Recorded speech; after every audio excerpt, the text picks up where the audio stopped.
Good morning and welcome to Twin Lakes Church. We're glad you're here either in the auditorium or joining us via live stream. My name is Jessica Frankl. I'm the pastor to junior high students. And I think it's pretty appropriate that we have somebody from our youth ministry team talking or preaching during our back to school weekend. And to answer a deep burning question I know a few of you have had because you've been asking throughout the summer, we are restarting our junior high ministry next Sunday. You can find out more about that at tlc.org/jh. Also, if you're a female and you've ever wanted to lead a small group of middle school girls, we could use some volunteers. I know I hear some laughs, like middle school girls aren't the most appealing population, but they're really fun. Promise, I love it. But we could use some ladies to help lead our small groups for girls this coming year. We meet on Tuesday nights. So if you're interested in that, you can email me, jessica@tlc.org, to find out more information. It's been a while since I've preached in the main service. In youth ministry, we'd say it's been a hot minute. And by hot minute, I mean 4 entire years. I don't know where they went. Actually, I do know where they went, but 2 of them went by really slowly, and I would never want to live through them again. And 2 of them flew by in the blink of an eye. So before I start our series and our topic for today, I just thought I'd give a little life update. 4 years ago, during the summer, I preached a sermon called When Faith Runs Out, and it was all about handling disappointment with God. And when we were planning that series in the spring, little did I know that that summer I would be dealing with one of my deepest disappointments ever. So for my birthday in May of that year, I wanted nothing more to be pregnant, and then I was. And then a few short weeks later in June, I wasn't, when I miscarried that baby, which was not our first loss. So that summer, I was dealing with deep, deep disappointment. I was living out exactly what I was preaching on, and it was so rough. And I doubted all of the attributes of God that we're talking about in this series as my husband and I walked this very dark, lonely road of our fertility journey. For about 18 months, I was barely able to teach middle school students about Jesus, let alone preach a full-length sermon in the main service. That journey consumed my emotional, mental, and spiritual energy. It took so much of our time and a lot of our other resources. And thankfully, our journey didn't end in darkness. If you've watched any of my video devos from the last year and a half, then you know we have a beautiful baby boy. Here's a recent family picture. So this is Logan, and thanks to the blessing of God and the intervention of modern medical technology, I gave birth to Logan in January of 2020. And a few weeks ago, we went back to Glacier National Park where we decided on his name because we had to take Logan to Logan Pass. And also, we are expecting our second baby, a little girl, in November, early November. So you can imagine when it came to planning this series that I was thrilled to get Abounding in Love, because if I'm going to learn another life lesson through the sermon writing process, I would much rather it be on love than on anger. Thanks, Jay, for tackling that one, or on disappointment again or something like that. And I promise I will launch into today's topic soon, but I just want to say that if you are experiencing fertility issues and you're on that long, dark, lonely road, you are not alone. There are actually a few of us on pastoral staff here that have experienced multiple losses and fertility treatments, and we would love to walk with you on your journey. So please reach out. Feel free to email me, jessica@tlc.org, so we can walk with you on that journey. Now, I am going to jump into our current series. It is called God's Guide to God, and it is largely based on this book, God Has a Name by John Mark Comer. You can pick up a copy, you can buy a copy in the lobby after the service if you're interested. And this series definitely builds on itself, so I'm going to take a little bit of time to review this morning. The more we hear these attributes of God, the more they sink into our hearts and our minds. And reviewing's just a good idea. We're about halfway through this series, and so by the end of this review, we'll all be on the same page of what we've covered. The theme verses for this series are found in Exodus 34, 6-7, which says, "And he passed in front of Moses, proclaiming, the Lord, the compassionate and gracious God, slow to anger, abounding in love and faithfulness, maintaining love to thousands and forgiving wickedness, rebellion, and sin. Yet he does not leave the guilty unpunished." Renee kicked this series off with an in-depth look at God's name, Yahweh, and an overview of what he reveals about himself in these verses. And from Renee, we learned that Yahweh is personal, responsive, and radically different from all the other gods that people were worshiping at that time. Another highlight of Renee's sermon was this A.W. Tozer quote, and it says, "What comes into our minds when we think about God is the most important thing about us, because we become like the God we worship." You know, what we think about God, whether we think he exists or not, informs our entire worldview. It shapes what we think and how we interpret the world around us. And so we want our beliefs to line up with what God has actually said about himself to us. Sarah followed up Renee with a sermon on Yahweh's compassion, which is rooted in unconditional love, is an enduring, ever-present quality of God, and can be seen in his forgiveness and restoration. Next, we heard from Val, and she taught us that God's graciousness is both practical and generous.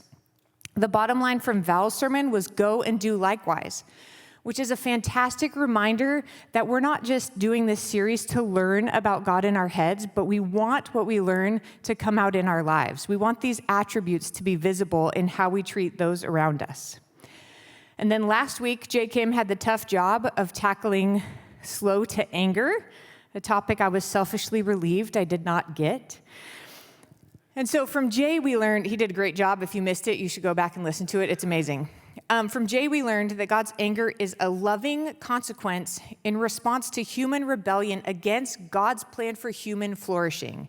It is love in action that sets things right. So that's the review. We made it through the review. And now on to today's attribute, which is abounding in love. And on the surface, this might seem simple enough, but we have a very complex and nuanced word when it comes to the Hebrew language. So right now we're going to do a deep dive into a word study. And truth be told, I'm a little bit of a nerd, and I really liked this part of the sermon writing, like research and the sermon process of research and writing exactly what this word means.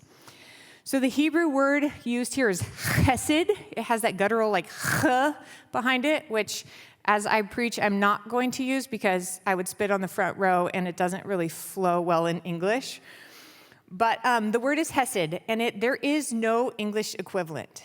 Other Hebrew words like compassionate and gracious have a very direct English translation, but hesed does not. Throughout history, translators have struggled to accurately choose words that encompass the complete meaning conveyed by hesed. And that struggle isn't limited to English translation. There are actually no other words in other ancient languages that communicate the same idea as hesed. And not only do various English translations use a wide range of phrases and words, but within each individual translation, we see an array of English words used just for this one Hebrew word.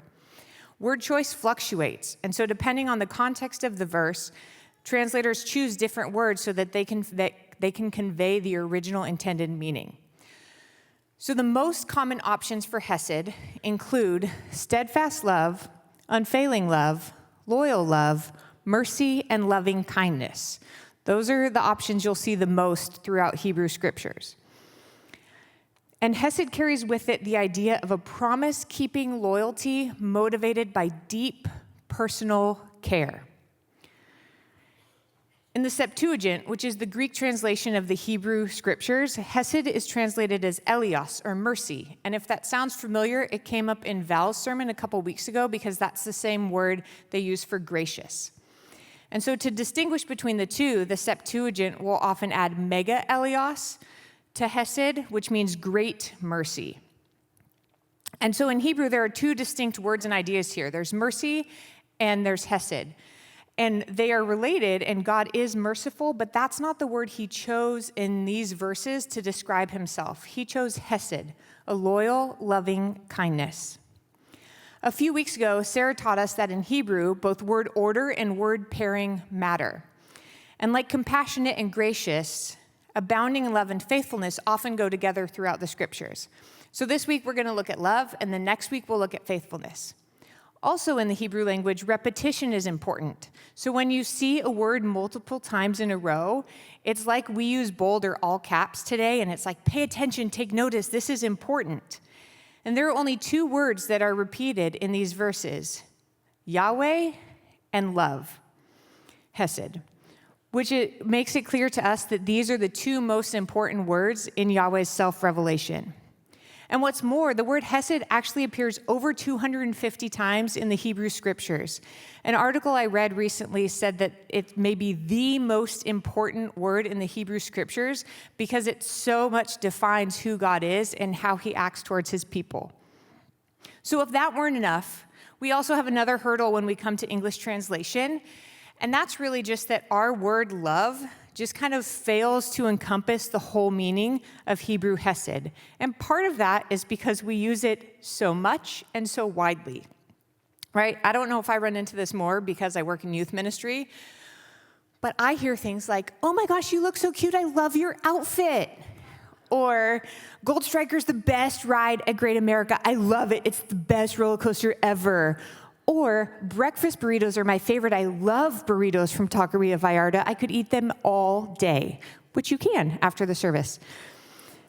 And so we've watered it down. I mean, we use it to describe how we love our friends and family, but we use it pretty much for anything we have an affinity for. And then culturally, we tend to equate love with infatuation.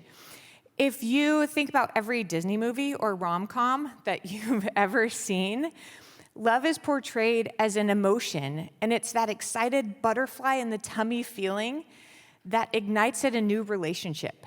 The princess finds her prince, and they live happily ever after, and that's where the story ends, right? But that's really where hesed picks up, in that nitty-gritty, practical way of loving each other. The Hebrew idea of hesed involves a deep, lasting significance, which is why translators pair it with other words to really try to communicate what it means. So we're going to look at these one more time before we move on. Hesed is translated steadfast love, unfailing love, loyal love, mercy, and loving kindness. What's more, it's not an abstract idea. Hesed always entails practical action on behalf of another. It's an enduring commitment to a pre-existing relationship, and it refers to actions demonstrating loyalty to that relationship. In other words, it is long-lasting, sacrificial love in action. The overwhelming majority of the time when we see the word hesed in the Bible, it's referring to God's unfailing love. But there actually are a few examples of people who demonstrate this love, and one of them is Ruth. When she says to Naomi, I'm going to go with you, your God will be my God, and your people my God, and your people my people, sorry about that, that is called an act of hesed in the Bible. So it's not just God that acts in this way, we can act in this way too. And I was thinking to myself this week about what would that look like in today's world? And have I ever been, because I know I have been, on the receiving end of this kind of hesed? And this experience came to mind. In 2008, I broke my ankle, and I had to get surgery and get screws in there, and I was non-weight bearing for like 8 or 9 weeks, and because it was my right ankle, I couldn't drive. And at the time, my friend Laura and I had been doing Tuesday morning bike rides, and those Tuesday morning bike rides turned into Tuesday morning doctor's appointments, as Laura chose not to ride by herself, not to ride with other friends, but to drive me to Mountain View, to the doctor, and then bring me home. And what's more, when I transferred from a cast to a boot, and this is kind of gross, I had dead skin flaking off of my foot and collecting on the floor of my room. And because I couldn't stand up and put any weight on my foot, I couldn't sweep the floor by myself, so Laura swept my dead skin up off the floor of my bedroom. She made sure I had food, I think she brought me groceries, and until I was able to meet those needs myself, Laura stepped in to meet those needs. And that is a fantastic example of hesed. It's a practical, sacrificial love in action. One more thing is that God doesn't say, hey, I'm loving and I'm faithful. He says, I am abounding in love and faithfulness. Hesed is eternal, everlasting, and indestructible. It cannot be watered down or washed away. It flows from a source that never runs dry. We can trust in it, ask for it, hope in it, and rely on it. And this is a lesson I've had to learn repeatedly throughout my life. So I grew up going to church. My dad's a pastor. And my family, we joke that we were all born on Tuesdays because we were, both my sisters and I, there's three of us, we were all born on Tuesdays and in church the following Sunday and pretty much didn't miss many Sundays after that. And so early in life, I learned that God loved me. And my parents demonstrated this love to me. And I learned at church and at school, we'd memorize Bible verses that taught me that God loved me. But somehow I missed that this love sprang from a well that never ran dry. When I was about to finish college, this pestering worry entered my head for the first time, and it went something like this. What if the first 20-ish years of my life were so great that all of God's blessings were concentrated in them, and the rest of it's just going to get worse from here on out? What if God's blessings are scarce? What if the next part of my life is struggle and strife? Like, is God up there? Do we each just get a limited number of things and I got all of them front-loaded? And somehow, through cultural myth or misunderstanding of God's nature, I constructed this false image of God. And I pictured him kind of like a stingy old guy, maybe like a Scrooge, who had a lot, but would only give so much to each person, because if he gave too much, that person might become spoiled or entitled. And I hadn't really been conscious of constructing this image, but it definitely took hold, and I'd worry that God was either going to withhold good things from me, or that he'd say something like, Jessica, you've had enough for one lifetime. I need to spread this out a little bit and give these blessings to other people. I really thought that, by the way. Maybe you have too. And this directly contradicts what God reveals about himself in the Bible, and in our theme verse especially. In fact, the New Testament book of James tells us that God gives generously to all without finding fault. And Jesus taught us that God loves giving good gifts to his children. And Paul writes that God is able to do abundantly more than we ask or imagine. God is not stingy. He is overflowing with abundant loyal love, like a spring that never runs dry. And I haven't visited too many natural springs, but there is one that I thought of that is remarkable and memorable, and it is in Israel. So if you ever get the chance to go to Israel, you should take it. And when you're there, you should go to a place called En Gedi, because it is absolutely amazing. And it looks a little bit like this. When you leave Jerusalem, you go into the Judean wilderness, and it is hot, it is dry, it is desolate.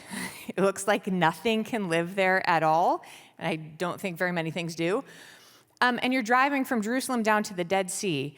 And then all of a sudden you take this turn into a canyon, and brown becomes green, and hot and dry becomes lush and cool and refreshing. And there's no life in the desert, and then this canyon is teeming with life. There are leafy green plants, there's animals running around, and out in the desert you didn't see any of that. And I've never seen two decidedly oppositional environments in such close proximity. And this spring, it's called En Gedi, has been flowing for thousands of years. This canyon has been inhabited since 3500 BC. It's a really, really long time for water to just keep pouring out of the ground. And this place at En Gedi, and it really does look like this, and when you come from the hot, dry desert and you go into that waterfall, it's amazing. You should go. And this is the place where David hid from Saul. If you remember, back in the Hebrew scriptures, Saul was the first king of Israel, and David had been anointed king, but he wasn't king yet. And Saul was jealous and a little crazy, which is a really bad combination. And so he was intent on killing David, and David had to flee for his life into the desert. And this place, En Gedi, is where he found rest and refreshment. And amazingly, you and I can go there today and find similar rest and refreshment. Hopefully, when I went there, I wasn't on the run for my life, and if you get there, I hope you're not on the run for your life either. But this place is significant, and it provides a great illustration. How amazing is it that we can enjoy refreshment from the same spring that King David did over 3,000 years ago. And isn't that the perfect picture of God's abundant love? It never runs dry. It never runs out. It is a constant you can count on. The ever-flowing spring is a reminder of God's hesed, a promise-keeping loyal love motivated by deep care, which has no limit. It flowed for David, and it continues to flow for us today. David went on to write a number of the Psalms, and when I imagine David writing those Psalms, I picture him thinking back to his time at En-Gedi, the spring there reminding him of God's love. And David definitely understood and held tightly to this idea of God's love. He used the word again and again and again throughout the Psalms. In fact, of those 250 times that hesed is mentioned in the Hebrew Scriptures, over half of them are in the Psalms alone, and David wrote a lot of those Psalms. So today we're going to look at one of those Psalms. If you want to grab a Bible, you can turn to Psalm 13, or you can pull it up on your phone. It's a short psalm. It's only 6 verses, so I'm going to read the entire thing. And one more thing before I read it is that when we see this Lord, that word right there in all caps, it's Yahweh's name. So David is calling out to Yahweh by name. He's not just saying God, he's saying Yahweh. And I think that's kind of important in this psalm. So here we go. It says, "How long, Lord, will you forget me forever? How long will you hide your face from me? How long must I wrestle with my thoughts and day after day have sorrow in my heart? How long will my enemy triumph over me? Look on me and answer, Lord my God. Give light to my eyes, or I will sleep in death. And my enemy will say, I have overcome him, and my foes will rejoice when I fall. But I trust in your unfailing love. I trust in your hesed. My heart rejoices in your salvation. I will sing the Lord's praises, for he has been good to me." Psalm 13, I love this psalm. I've gone back to it again and again throughout my life. And it is a psalm of lament. David is crying out to God for help. He feels forgotten, distant from God, full of sorrow. He feels like his enemies are surrounding him and there is nowhere to turn. He's pleading to God for help. He's saying, God, save me. And this is like a literal save me. This isn't a figurative save me. This is like these people are going to come kill me. God, save me. And then it's like he immediately switches gears and his entire attitude changes. So what changed? Well, his focus. Instead of focusing on his enemies, he focused on God's unfailing love. Maybe he's sitting there desolate, and he remembers En-Gedi, and he remembers how God has saved him in the past and provided for him in the past. And in doing so, David makes an about face. He turns his focus from his troubles to God's unfailing love. And he does it with an attitude of joy. Why? Because God's salvation. And this reference to salvation is both a literal, like David literally talking about how God has saved him in the past, saved his life in the past, and it's also a foreshadowing of the salvation that will be available to all of us through Jesus. And lastly, David concludes by praising God for his goodness.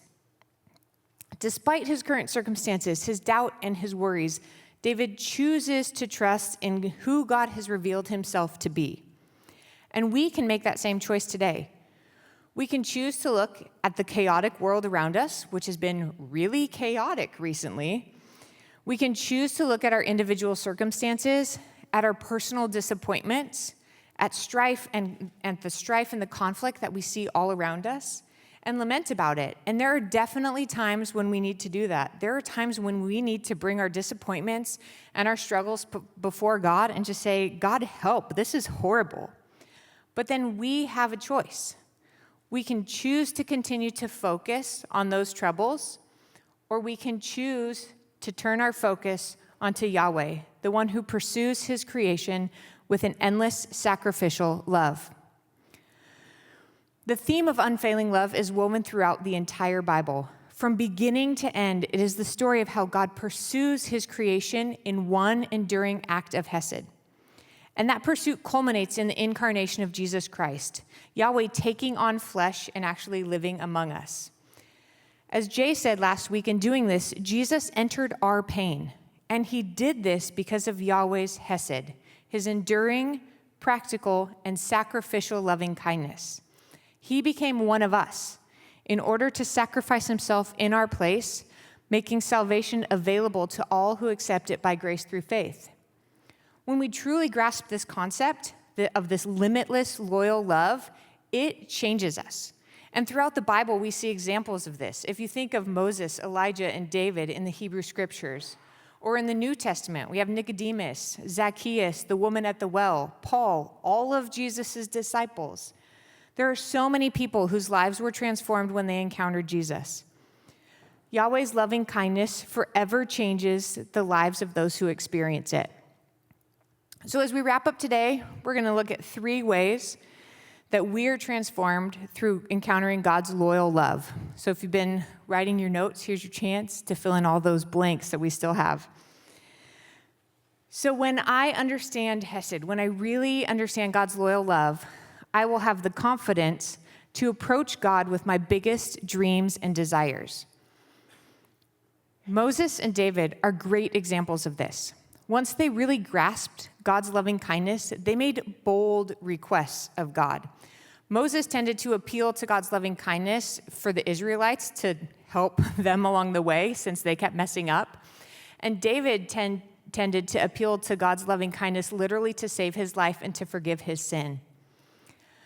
The author of the New Testament book of Hebrews encourages us with these words when he writes, "Let us then approach God's throne of grace with confidence, so that we may receive mercy and find grace to help us in our time of need." What are your biggest dreams and desires? What is holding you back from asking God to grant them? Boldly bring your requests to God. He is able to do more than you can ask or imagine, and his love pours forth from a spring that never runs dry. Number 2, when I understand God's Hesed, I will have the confidence to weather the storms and difficulties that come my way. Again, we go back to David because he's a great example of so many of these things. Psalm 23 is one of the more famous and familiar psalms in the Bible, and in it, David talks about walking through the valley of the shadow of death, but not being afraid. Why wasn't he afraid? The psalm tells us because God's goodness and mercy were following him. And that use of mercy there is a use of the word hesed. David has the confidence that God will see him through the current dark valley because he has experienced God seeing him through other dark valleys. In fact, Psalm 103, which is another psalm that David wrote, David reflects on these past experiences, and he literally writes a list of the ways that he has seen God provide for him in the past. And creating this list of the ways David has seen God's hesed in the past helps David through the storms that he's currently facing. And I know at times in my life, when I've doubted God's love in the middle of difficult circumstances, like during our fertility journey, taking the time to literally write down how I have seen God's love in my life and in the lives of those around me has given me the confidence to trust him with the current circumstances that I'm experiencing. And lastly, when I understand Hesed, I will have the confidence to share God's love with others through acts of Hesed. Michael Card is a Christian musician, but he's also an author. And he recently wrote an entire book on Hesed called Inexpressible. And it's good. I read it in preparation for this. And in it, he wrote, "You come to understand Hesed by doing it, not defining it." And there you have it. Learning about God's attributes isn't merely intellectual, it's transformational. And in recent weeks, the theme of action has come up, and we didn't coordinate on this at all in our sermon prep. So these are independent things that we're coming to, but all of these, we know that God, how do we know that God is loving and gracious and compassionate? Not just because he tells us, but because of what he does. God demonstrates all of these attributes through his actions, and we are called to do the same. Micah 6:8 says, "He has shown you what is good, and what does the Lord require of you? To act justly, to love mercy," which again is the word hesed, translated as mercy there, "and to walk humbly with your God." You know, we can sit around and talk about God's attributes all day long, but that won't get us any closer to sharing those attributes with those around us. We are called to demonstrate God's enduring sacrificial love to others by what we do. So in a minute, the worship team is going to come back up here and lead us in our final song. And during that song, I encourage you to meditate on God's loyal, steadfast love. Do you really understand it? Where do you need to move forward with confidence? Maybe you're hesitant to boldly ask Yahweh for your deepest desires. Then take this time to bring those desires for him. Ask him for what you really, really want in your life, those big, deep desires.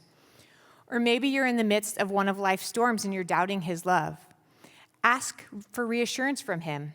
He is there in the midst of the storm. Think back through how you have seen his steadfast love in your life and use those examples to confidently weather your current circumstances. Or maybe you're hesitant to boldly love others in a sacrificial way. Maybe you don't want to put yourself out there, or you just don't know how they're going to react. And maybe God is calling you to love someone in your life in a way that's going to take a lot of time or effort or sacrifice. Remember, we come to understand Hesed not by defining it, but by doing it. So this week, there's one more note on your note page, but this week, think of a way, how can I practice Hesed? How can I put God's loving, loyal kindness into action? Let's pray. Heavenly Father, we thank you for your unfailing, loyal love that you continue to pour out on us, even though we are undeserving. We thank you for demonstrating that love in our lives. Help us to better understand the deepness of your steadfast love so that our lives may be transformed by it. Help us to confidently approach you with our needs, to trust you no matter the circumstances in our lives, and to boldly share your love with others through our actions.